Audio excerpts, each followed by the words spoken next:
Friends, இன்னைக்கு லஞ்சுக்கு சுட சுட சாதம், முருங்கைக்காய் சாம்பார், பருப்பு ரசம், நல்ல கெட்டியான தயிர், புடலங்காய் கறி, கொஞ்சமாக தொட்டுக்கிறதுக்கு அப்பளம், 2 பலாப்பழத்துண்டு. இதெல்லாம் தாங்க இன்னைக்கு லஞ்சுக்கு. நம்ம வீடியோக்கு இதான் ஃபஸ்ட் டைம் வந்திருக்கீங்கன்னா சப்ஸ்கிரைப் பண்ணிக்கோங்க. பக்கத்தில் இருக்க பெல் சிம்பிளில் ஆல் கொடுத்துருங்க. வாங்க வீடியோக்குள்ளே போகலாம். துவரம் பருப்பை நல்லா தண்ணியில் அலசிட்டு வேக வச்சுக்கலாங்க.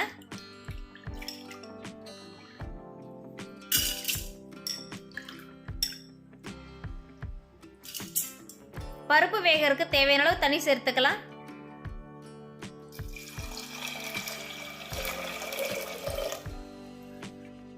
அஞ்சு பல்லு பூண்டு சேர்த்துக்கலாங்க.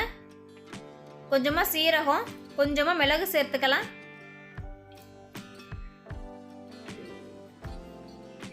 ஒரு தக்காளி பழத்தை இது போல கீறி போட்டுக்கலாம்.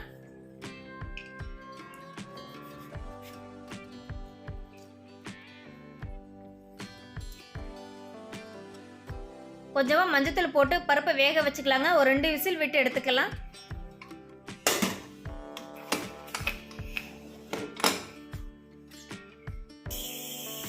பருப்பு வேகிறதுக்குள்ள புளி ஊற வச்சுக்கலாங்க. சாம்பார் வைக்கிறதுக்கும் ரசம் வைக்கிறதுக்கு சேர்த்தியே ஒன்றா ஊற வச்சுக்கலாம். பருப்பு விசில் வந்துருச்சுங்க. பருப்பு நல்லா வெந்திருக்குங்க.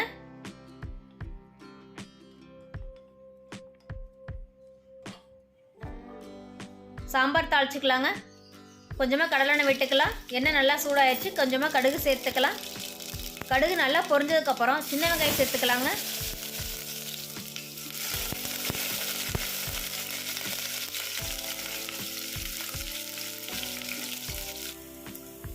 வரமிளகாவை கிள்ளி போட்டுக்கலாம்.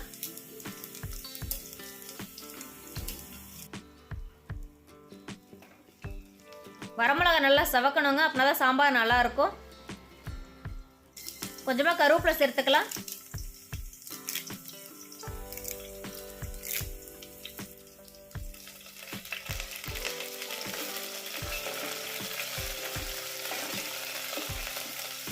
வெங்காயம், வரமிளகா, கருவேப்பிலை எல்லாம் நல்லா வதங்கிருச்சுங்க. கொஞ்சமாக பெருங்காயத்தூள் சேர்த்துக்கலாம். பெருங்காய கட்டி நீங்கள் போடுற மாதிரி தான் எண்ணெயிலே போட்டுக்குங்க. நல்லா பொரிஞ்சு வரட்டும். 2 பழுத்த தக்காளி பழமாக கட் பண்ணி போட்டுக்கலாம். வெங்காயம், தக்காளி நல்லா வதங்கி வந்துருச்சுங்க. முருங்கைக்காவை கட் பண்ணி போட்டுக்கலாம்.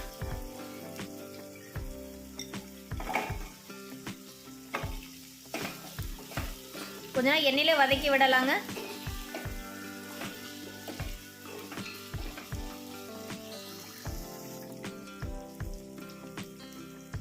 தேவையான உப்பு சேர்த்துக்கலாம். ஒரு 1/2 டம்ளர் தண்ணி விட்டுக்கலாங்க. முருங்கை கொஞ்ச நேரம் மட்டும் வேகட்டும். முருங்கைக்காய் வேகிறதுக்குள்ள புடலங்காய் கறி தாளிச்சுக்கலாங்க. கொஞ்சமாக கடலெண்ணெய் விட்டுக்கலாம். எண்ணெய் நல்லா சூடாயிடுச்சுங்க. கொஞ்சமாக கடுகு சேர்த்துக்கலாம்.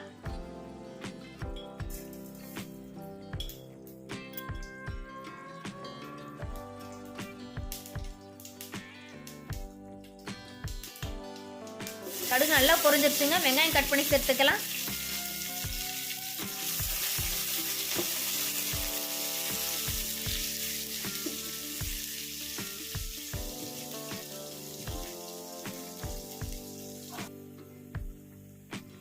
கொஞ்சமாக கருவேப்பிலை போட்டுக்கலாங்க.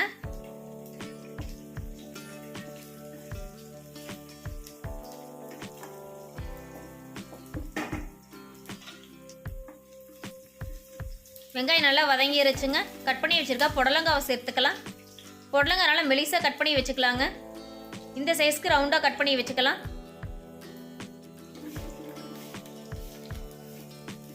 நல்லா பிரட்டி விடலாங்க. எண்ணெயிலே கொஞ்ச நேரம் நல்லா வதங்கட்டும். அதிகமாக தண்ணி சேர்க்க போகிறதுல கொஞ்சமாக மட்டும்தாங்க தண்ணி விட போகிறோம். அதனால் கொஞ்ச நேரம் எண்ணெயிலே நல்லா பிரட்டி விடலாம்.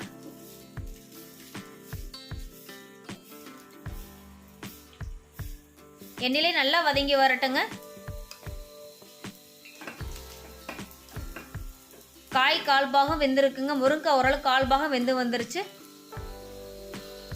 2 ஸ்பூன் அளவு வீட்டில் அரைச்ச சாம்பார் மிளகா பொடி சேர்த்துக்கலாம்.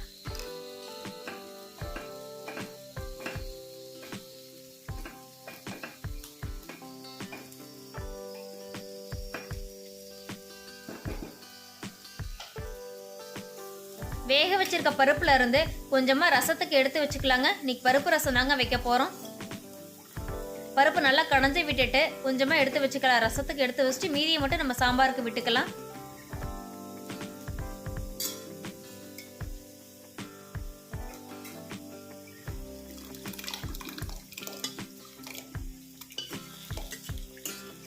பருப்பை நல்லா கடைஞ்சிட வேணாங்க, கொஞ்சம் குறன்னு கரைஞ்சி விட்டுக்கலாம்.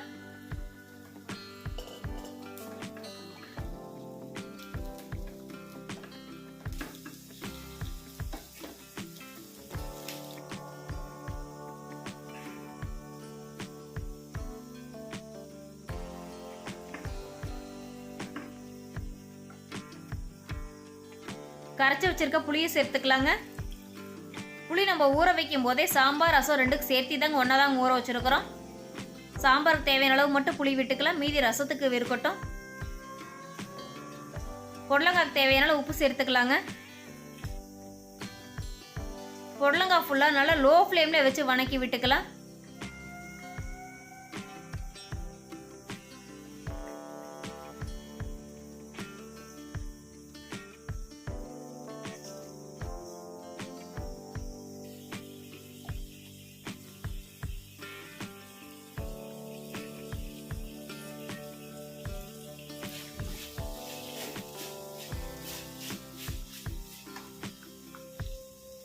நல்லா எண்ணெயிலே நல்லா வதங்கி வந்துருச்சுங்க. ஒரு அரை டம்ளர் மட்டும் அளவு தண்ணி விட்டுக்கலாம். தண்ணி சேர்த்ததுக்கப்புறம் நல்லா கலந்து விட்டுக்கலாங்க. உப்பு அளவு ஓரளவுக்கு ஈவன் ஆகிற அளவுக்கு பண்ணிக்கலாம். இந்த தண்ணியே போதுங்க புடலங்காய் வேகிறதுக்கு. ரசத்துக்கு கொஞ்சமாக சீரகம், கொஞ்சமாக மிளகு சேர்த்துக்கலாம்.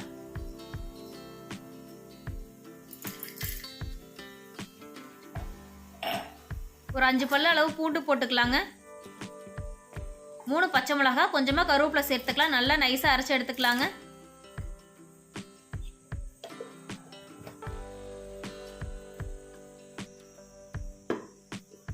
இந்த அளவுக்கு அரைச்சாச்சுங்க, போதும்.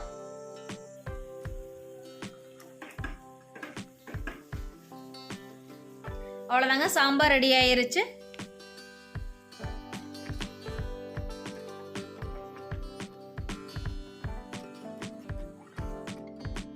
ரசம் தாளிச்சுக்கலாங்க.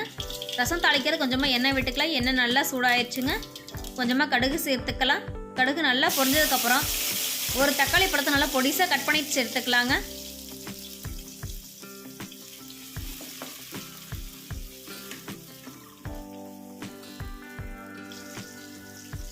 தக்காளி வணங்கிருச்சுங்க. கொஞ்சமாக கருவேப்பிலை சேர்த்துக்கலாம்.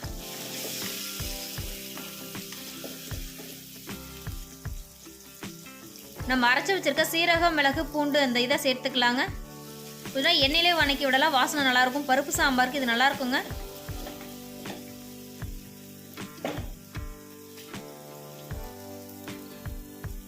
கொஞ்சமாக பெருங்காயத்தூள் சேர்த்துக்கலாம்.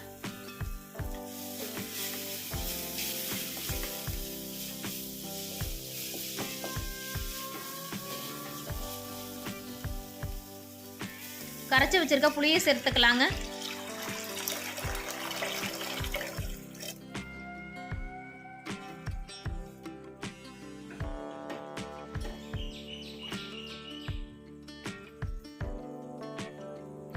தேவையான உப்பு சேர்த்துக்கலாம்.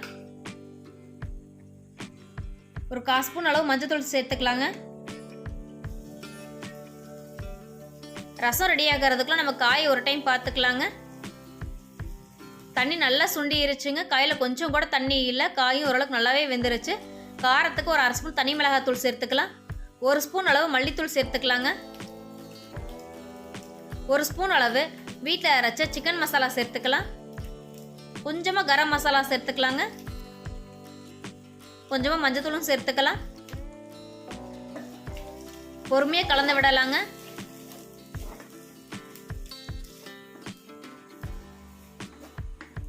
கலந்து விட்டு ஒரு 2 நிமிஷம் மட்டும் அப்படியே விட்டலாம். காய் ஓரளவுக்கு நல்லாவே வெந்துதாங்க இருக்குது. அதனால் ஒரு 2 நிமிஷம் மட்டும் அப்படியே விட்டலாங்க. பச்சை வாடை அளவுக்கு நல்லா போகட்டும். ரசம் நல்லா கொதிக்க ஆரம்பிச்சிருச்சுங்க. நுரக்கட்டிக்கிட்டு இருக்குது. நம்ம எடுத்து வச்சிருக்க பருப்பு தண்ணி சேர்த்துக்கலாம்.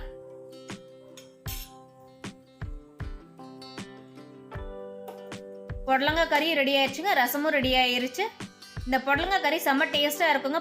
பருப்பு ரசத்தோடு சேர்த்து வச்சு சாப்பிடும்போது செம்ம டேஸ்ட்டாக இருக்கும். நான் சொன்ன மாதிரி நீங்கள் வீட்டில் செஞ்சு பாருங்கள், செம்ம டேஸ்ட்டாக இருக்குங்க.